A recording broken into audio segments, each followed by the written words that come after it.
আসসালামু আলাইকুম। আমরা দেখেন একটা ডকুমেন্ট, এই ডকুমেন্টের একটা জিনিস দেখেন, পলকের নেতৃত্বে দুর্নীতি ও টাকা পাচারের প্রমাণ। এই জিনিসটা আমরা যদি এখানে ক্লিক করি মিডিলে চলে আসে। আমরা যদি চাই এটাকে বড় করতে পারি, ঠিক আছে, ধরুন এতটুকু বড় করলাম।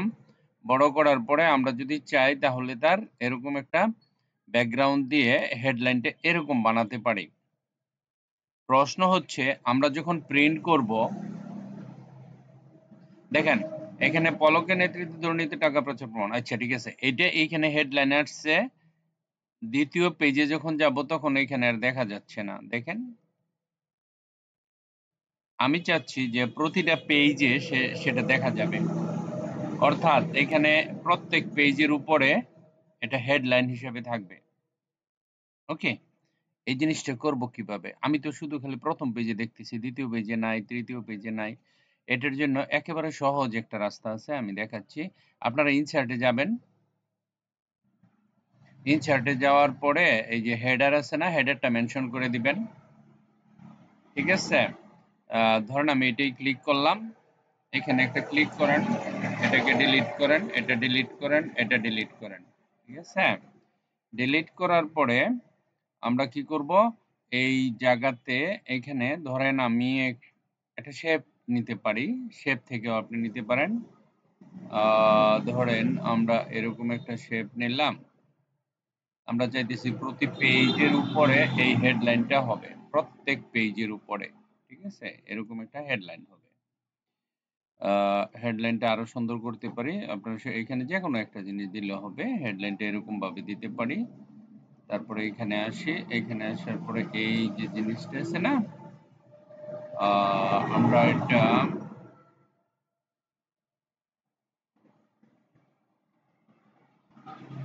নো কালার করে এই যে এটাকে কাট করে ফেলতে পারি।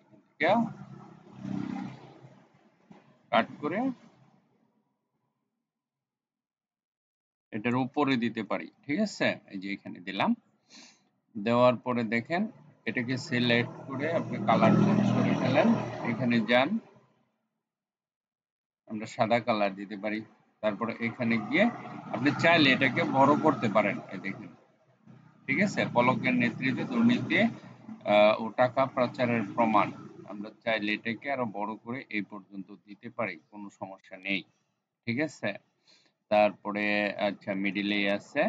এই যে জিনিসটা লেখলাম, এটা কিন্তু এখন প্রতি পেজে পেজে হয়ে গেছে আমার। এই যে পলকের নেতৃত্বে দুর্নীতি ও টাকা পাচার প্রমাণ। ঠিক আছে, এখান থেকে গেলাম, দেখেন এখানে আসেন, এই দেখেন, দেখছেন দ্বিতীয় পেজে হয়ে গেছে। প্রত্যেক পেজে পেজে হয়ে গেছে। দেখেন একেবারে লাস্টের পেজে হয়ে গেছে। ঠিক আছে, তাহলে আমরা প্রতি পেজে হেডলাইন দিতে পারি। হ্যাঁ, হেডার বানাইয়া এখানে দিয়ে দিলে। এখন মজার ব্যাপার হচ্ছে প্রিন্টে গেল এটাই দেখবেন। যদি আমরা প্রিন্ট করি ডকুমেন্টটা, দেখেন এখানে এটা আছে।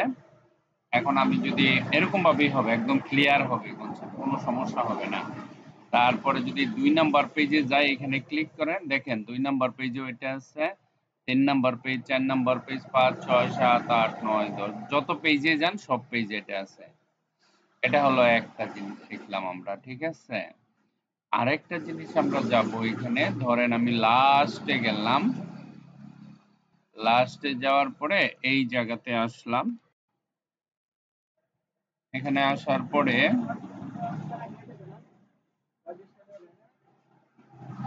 তারপরে এখানে আমি যদি আসি, দেখেন এখানে আসার পরে আমি একটু বড় করি।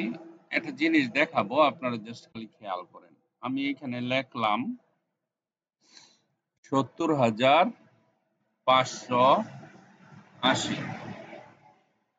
70,580,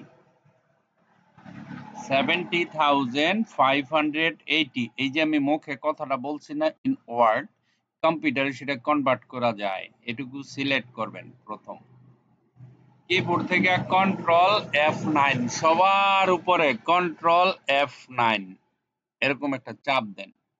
তাহলে কি হচ্ছে, দুইটা সেকেন্ড ব্র্যাকেট হচ্ছে, তাই না? এখানে এই যে এখানে এসে একটা সমান চিহ্ন দিবেন। ঠিক আছে, সমান চিহ্ন দেওয়ার পরে ধরেন আপনি লাস্ট মাথায় আসেন, এই যে এখানে এসে একটা ব্যাকস্ল্যাশ দিবেন। এরকম কিবোর্ডে আছে ব্যাকস্ল্যাশ, হ্যাঁ, শিফটে ধরে 8 এ চাপ দিলে একটা স্টার হয়। শিফটে ধরে 8 এ চাপ দিলে স্টার্ট, তারপরে লিখবেন CARD TEXT কার্ড টেক্সট লিখে এটার উপরে এসে এনে আছে আপডেট ফিল্ড। দেখেন আপডেট ফিল্ডে ক্লিক করবেন। 70,580, ঠিক আছে? এটা সিলেক্ট করে সেন্টেন্স কেস এখানে ক্লিক করেন। দেখেন পুরাটা আমি যে সংখ্যাটা লিখছিলাম সেটা ওয়ার্ডে কনভার্ট হয়ে গেছে। ইম্পর্টেন্ট, ওকে? এই টিপসটা মনে রাখবেন। আর এখানে প্রতি পেজে হেডলাইন কিভাবে দিতে হয় সেটাও মনে রাখবেন, ঠিক আছে? আমি আরেকটা দেখাবো।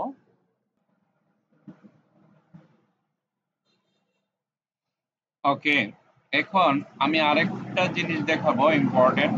দেখেন আমি চাইতেছি যে এই যে লেখাটুকু আছে না, ধরেন, ওকে, এই লেখার নিচে একটা আন্ডারলাইন দিতে। এই যে কিভাবে, একটা দুইটা তিনটা হাইফেন দিবেন।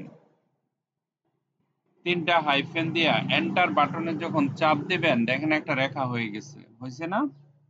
ওকে, এখন এই রেখাটা আপনার পছন্দ হয় না, এই টানটা আপনার পছন্দ হয় না, আপনি কি করবেন, আরো মোটা করে দিতে চান। 1 2 3 তিনটা ইকুয়াল দিবেন, তিনটায় সমান চিহ্ন দেওয়ার পরে এন্টার দেন, এরকম একটা দাগ হবে। আরো যদি দিতে চান সুন্দর করে তিনটা স্টার দিবেন, 1 2 3 এন্টার দেন, দেখেন আরেকটু ডিফারেন্ট হচ্ছে। আর একটু মোটা টাইপের যদি চান তিনটা হ্যাশ দিবেন, এন্টার দিবেন, দেখেন এরকম হচ্ছে, ঠিক আছে? এই জিনিসগুলো টেকনিকের ব্যাপার, হ্যাঁ, আপনাকে জানতে হবে। জাস্ট খালি এটা দেওয়ার পরে দেখেন কত সুন্দর হয়ে গেছে। তিনটা টিল দেন, 1 2 3 এন্টার করেন, দেখেন কত সুন্দর হয়ে গেছে রেখা, ঠিক আছে? এই রেখাগুলো আপনাকে আহ, কি করতে হবে, শিখতে হবে, ঠিক আছে? এটা হলো ব্যাপার। তারপরে এটা দিলে হয়, না এটা হয় না, ঠিক আছে? ট্রাই করছিলাম, এটা হয় না। তারপরে আর কি হয়, প্লাস প্লাস, একটা দুইটা তিনটা চারটা, ধরেন পাঁচটা, এটা দিলে কিছু হয় না, ঠিক আছে? আচ্ছা যাক, যে কটা হয় আমি তো দেখাইলাম। অনেক সুন্দর না জিনিসটা? অনেক সহজ একেবারে। এটা একটা জিনিস, ঠিক আছে?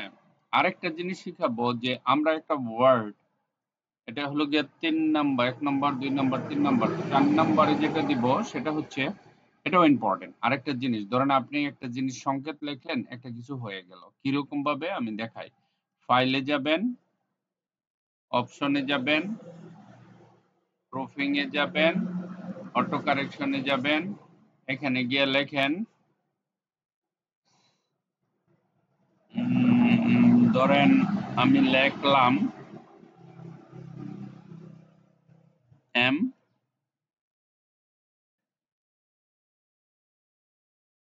এন, বড় হাতের এম ছোট হাতের এন, এরকম যদি কিছু লেখি আমরা, ধরেন একটা সংকেত দিলাম, হুম, তো লেখার পরে এখানে লিখলাম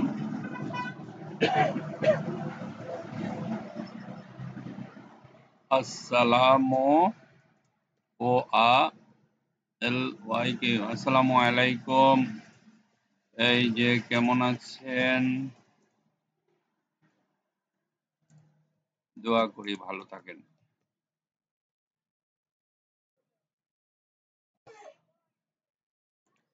ভালো থাকেন, ঠিক আছে?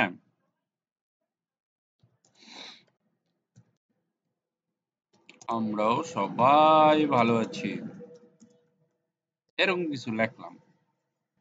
লেখার পরে এখানে ওকে দিবেন, ঠিক আছে? ওকে, অ্যাড দিবেন, একটা ওকে দিবেন, দুইটা ওকে দিবেন। আমি কি লিখছিলাম, এম এন।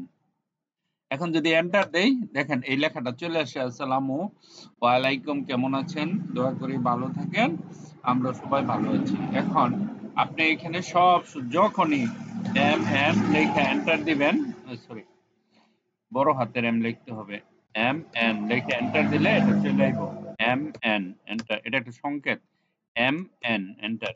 দেখেন আপনার অনেক কিছু একটা সংকেতের মাধ্যমে লেখা বারবার যেগুলো টাইপ করতে হয়, এটা এখানে এরকম করে দিতে পারবেন। এখন প্রশ্ন হচ্ছে এই জিনিসটা যদি আপনি ডিলিট করতে চান কিভাবে করবেন? এখানে আবার ওইখানে যাবেন, প্রুফিং এ যাবেন, এখানে যাবেন, প্রুফিং এ যাওয়ার পরে এই যে আসসালামু আলাইকুম এখানে আছে না এই শব্দটা, এটা কি লিখছিলাম? এম এন লিখছিলাম, তাই না? এম এন লিখছিলাম, এই যে এটাকে সিলেক্ট করে ডিলিট বাটনে ক্লিক করবেন। যখন ডিলিট বাটনে ক্লিক করে ওকে করবেন, আবার ওকে করবেন। এখন যদি আমি এম এন শব্দটা লিখি, হ্যাঁ দেখেন এম এন এন্টার দেন, আসবে না, কারণ আমি ডিলিট করে দিচ্ছি। তার মানে আমরা যদি কিছু লিখতে পারি, আমরা যদি কোনো কিছু আনতে পারি, সেটা কিন্তু আবার আমরা ডিলিটও করতে পারি, তাই না? তাহলে আমরা কটা জিনিস শিখলাম? 4টা জিনিস শিখলাম। লাস্ট আর একটা, ফিনিশ। SALIM, সেলিম, এটা সবাই জানে, তারপর আমি আবার দেখাচ্ছি কিভাবে এই লেখাটাকে গ্রেডিয়েন্ট কালার দিব। এই লেখাটার উপরে আমি একটা গ্রেডিয়েন্ট কালার দিতে চাই। দেখেন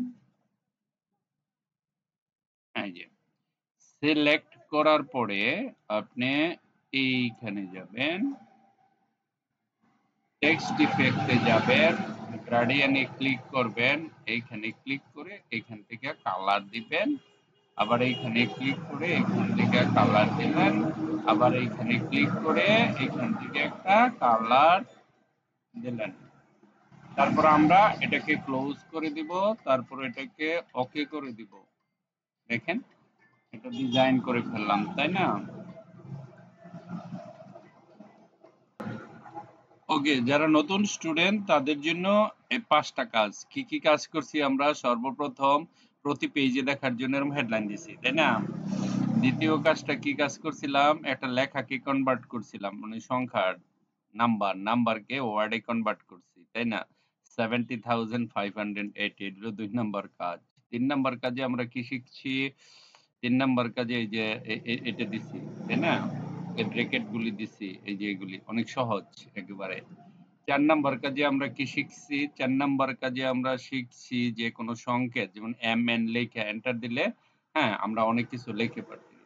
5 নাম্বার কাজে আমরা কি শিখছি? যে কোনো লেখাকে গ্রেডিয়েন্ট কালার, একটা লেখার উপর কয়েকটা কালার দিতে পারি, এটা আমরা শিখছি, তাই না? এগুলি আবার শেপে দিতে পারি, বিভিন্ন কাজে আমরা করতে পারি। আশা করি এই 5টা জিনিস, হ্যাঁ আপনারা আজকে ক্লাসে দেখাবেন। নতুন স্টুডেন্ট যারা এমএস ওয়ার্ড যারা শিখতেছেন, অ্যাবসোলুট বিগিনার যারা, তাদের জন্য এই ভিডিওটা।